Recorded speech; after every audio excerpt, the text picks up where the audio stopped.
الرحمن الرحیم. زه یم یوسف خان سایل او په دې وخت سره بادي ته راغلی یو او هغه چا سره ناست یو چې دغه خوږ غږ باندې مشهور دی ګل محمد ملنګ صاحب سره. نن د اختر په موقع باندې د ملګرو سره راوتی یو. پروګرام هم دی د خیره سره او راسره بابر ناست دی،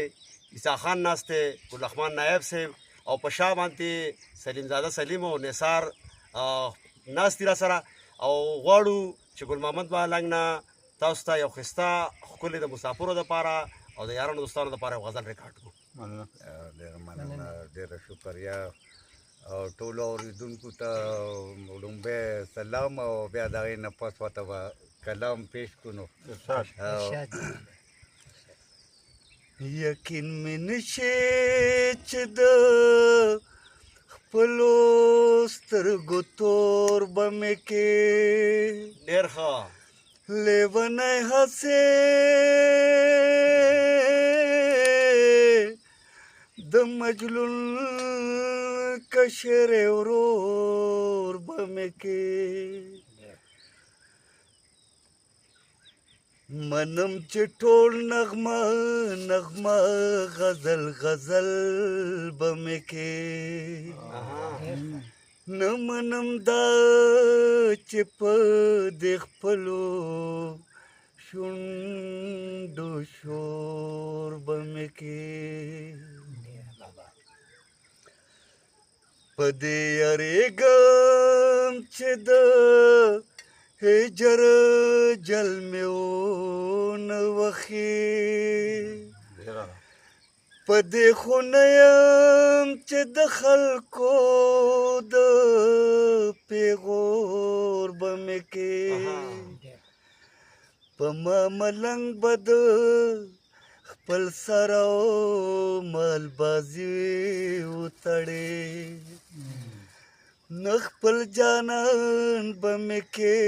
نه د زړه ټکور به مې کې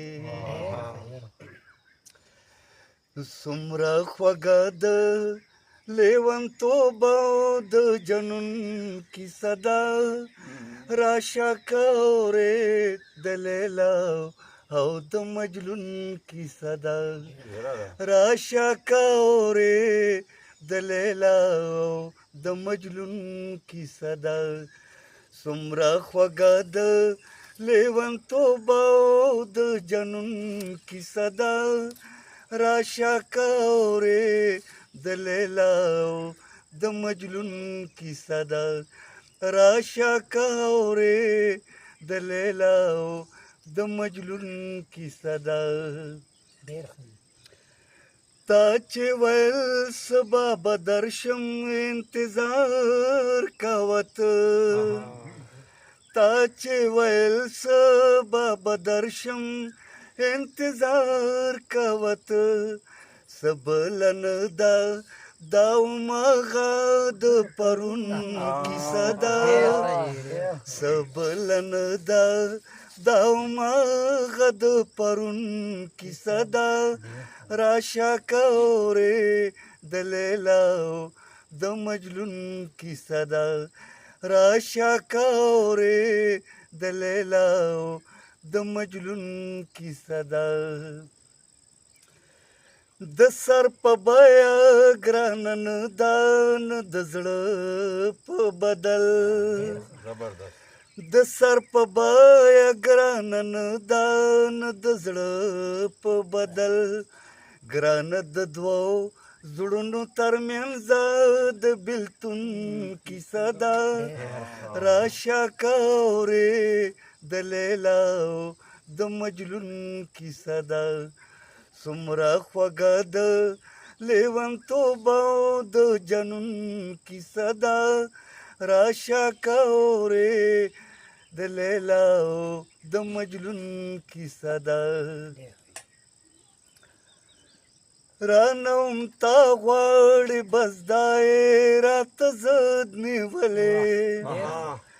راتنه تا غواړي بس دا یې راته ضد نیولې ملنګه دا مې د ساده زړګي پښتون کیسه ده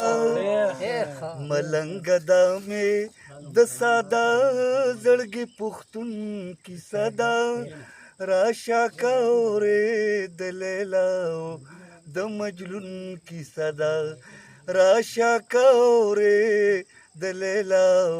د مجنون کیسه ده څومره خوږه ده لیونتوب او د جنون کیسه ده راشه کورې د لیلا د مجنون کیسه ده راشه کورې د لیلا د مجنون کیسه ده راشه کورې